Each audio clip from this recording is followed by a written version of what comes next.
In today's video, I'm going to teach you how to delete a Slack channel. Let's walk through the steps together to ensure you can do this smoothly and without any hiccups. First, you'll need to open Slack on your desktop or in your web browser. Once Slack is open, go ahead and navigate to the workspace where your channel lives. It's important to make sure you're in the right workspace because, as you know, the way Slack is structured, each workspace can contain its own set of channels and settings. Now, in your list of channels on the left side, find the channel you wish to delete. Once you locate it, click on the channel name. This action will bring up the channel details on the right side of your screen. Now, channel details are where you can do all sorts of useful things like manage members and view channel settings, so it's good to know where to find this menu.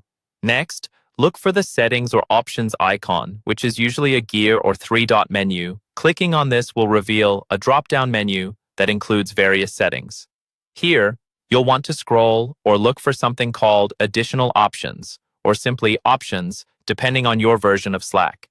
Within this Options menu, you'll find the choice to delete the channel. Now, before you take this step, be sure that you understand that deleting a channel is a permanent action. Once you delete, all messages and files will be lost forever unless you've got some backup or export set up outside of Slack. That's why it's always a great idea to double-check and ensure there isn't any valuable information you might lose. When you're ready, go ahead and click Delete Channel. A confirmation message will appear, making sure you're really ready to do this. Take a moment to consider this step carefully, and if you're sure, proceed by confirming that you want to delete the channel.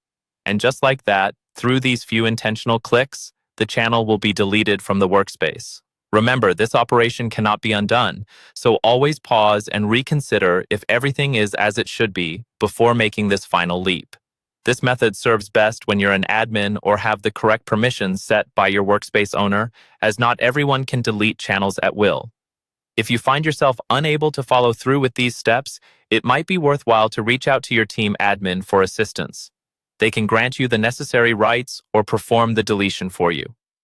Thank you for taking the time to learn with me today. I hope you found these instructions clear and helpful, and that you're now more confident in managing your workspace. If you have any questions or need further assistance, feel free to leave a comment below. Happy channel organizing, and see you in the next video.